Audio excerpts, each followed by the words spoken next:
सोचिए, महाभारत का महायुद्ध जो पूरे 18 दिनों तक चला, एक ऐसा युद्ध जिसमें लाखों करोड़ों योद्धा मारे गए। चलिए इस कहानी में थोड़ा और गहरा उतरते हैं और एक ऐसे योद्धा के बारे में जानते हैं जो इस पूरे युद्ध का नतीजा ही बदल सकता था। लेकिन क्या हो अगर कोई ये कहे कि उस युद्ध में एक ऐसा भी योद्धा था जो इस 18 दिन की तबाही को सिर्फ 1 मिनट में खत्म कर सकता था। जी हाँ, सही सुना, बस 60 सेकंड में। यकीन करना मुश्किल है ना? ये तुलना ही अपने आप में सब कुछ बता देती है। एक तरफ 18 दिनों का इतना लंबा और विनाशकारी युद्ध और दूसरी तरफ सिर्फ 1 मिनट। आप इसी से अंदाजा लगा सकते हैं कि हम जिस योद्धा की बात कर रहे हैं उनकी शक्ति कितनी कितनी असाधारण रही होगी। तो आखिर कौन थे ये महान योद्धा? इनका नाम था बर्बरीक। ये कोई और नहीं बल्कि पांडुपुत्र भीम के पोते और घटोत्कच और माता अहिलावती के बेटे थे। मतलब इनकी रगों में वीरता और शक्ति दोनों का संगम था। तो बर्बरीक की इस जबरदस्त शक्ति का राज क्या था? कहाँ से आई थी ये शक्ति? यह उन्हें एक दिव्य वरदान के रूप में मिली थी।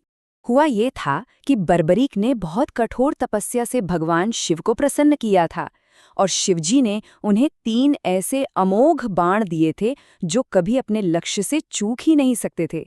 इन 3 बाणों में इतनी ताकत थी कि उनसे पूरे ब्रह्मांड पर भी जीत हासिल की जा सकती थी। लेकिन शक्ति के साथ साथ बर्बरीक एक वचन से भी बंधे हुए थे, एक ऐसी प्रतिज्ञा जो उन्होंने युद्ध के लिए निकलने से ठीक पहले अपनी मां को दी थी।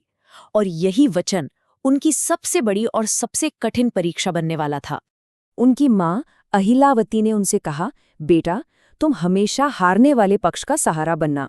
बर्बरीक ने अपनी मां को यह वचन दे दिया, ये जाने बिना कि यही प्रतिज्ञा कुरुक्षेत्र के युद्ध में एक बहुत बड़ा धर्म संकट खड़ा कर देगी। अब इस वचन ने एक ऐसा लूप बना दिया था जिससे निकलना नामुमकिन था।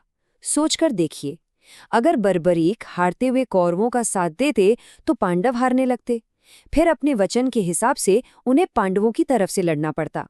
यह सिलसिला तब तक चलता रहता जब तक कि युद्ध भूमि में सिर्फ और सिर्फ बर्बरीक ही जिंदा बचते। जब भगवान कृष्ण को बर्बरीक की शक्ति और उनके वचन के बारे में पता चला तो वो समझ गए कि बर्बरीक को युद्ध भूमि तक पहुंचने से रोकना ही होगा। इसलिए उन्होंने एक ब्राह्मण का वेश बनाया और बर्बरीक के रास्ते में आ गए। ब्राह्मण बने कृष्ण ने जानबूझकर बर्बरीक की शक्ति पर शक जाहिर किया। उन्होंने बर्बरीक को उनकी काबिलियत साबित करने के लिए एक चुनौती दी ताकि वे खुद उनकी दिव्यता का प्रमाण देख सकें। कृष्ण ने बर्बरीक से कहा कि अगर वे एक ही बाण से पास के पीपल के पेड़ के सारे पत्तों को भेद दें तो वे उनकी शक्ति मान लेंगे। बर्बरीक ने बस आंखें बंद की, मंत्र पढ़ा और बाण चला दिया। उस बाण की शक्ति वाकई दिव्य थी। उसने न केवल पेड़ के सभी पत्तों को भेद दिया बल्कि उस एक पत्ते को भी भेद दिया जिसे भगवान कृष्ण ने जानबूझकर अपने पैर के नीचे छिपा लिया था। अब कृष्ण को कोई शक नहीं रह गया था। वे समझ गए थे कि बर्बरीक की प्रतिज्ञा के कारण दोनों सेनाओं का पूरी तरह से विनाश निश्चित है और अंत में केवल बर्बरीक ही बचेंगे। यह धर्म की स्थापना के लक्ष्य के बिल्कुल विरुद्ध था। तो कृष्ण के सामने एक बड़ा धर्म संकट था। एक तरफ थी पांडवों की जीत और धर्म की स्थापना और दूसरी तरफ बर्बरीक का वचन और उनकी असीम शक्ति। इस दुविधा का समाधान क्या था? तब ब्राह्मण बने कृष्ण ने बर्बरीक से एक ऐसा दान मांगा जिसकी किसी ने कल्पना भी नहीं की होगी। उन्होंने कहा, हे वीर, तुम मुझे दान में अपना शीश दे दो। बर्बरीक तुरंत समझ गए कि ये कोई साधारण ब्राह्मण नहीं है। उन्होंने कृष्ण से अपने असली रूप में आने की प्रार्थना की। कृष्ण के दर्शन पाते ही बर्बरीक ने एक पल की भी देरी नहीं की और खुशी खुशी अपना सिर काटकर भगवान के चरणों में अर्पित कर दिया। लेकिन ये बर्बरीक की कहानी का अंत नहीं था। ये तो उनके एक नए रूप में बदलने की शुरुआत थी। उनके इस महान बलिदान ने उन्हें हमेशा के लिए अमर बना दिया। बर्बरीक के इस त्याग से खुश होकर भगवान कृष्ण ने उन्हें एक वरदान दिया। उन्होंने कहा कि कलयुग में बर्बरीक को कृष्ण के अपने ही नाम श्याम से पूजा जाएगा और वे हारने वालों, निराश लोगों और जरूरतमंदों का सहारा बनेंगे। और भगवान कृष्ण का वो वरदान आज भी सच है।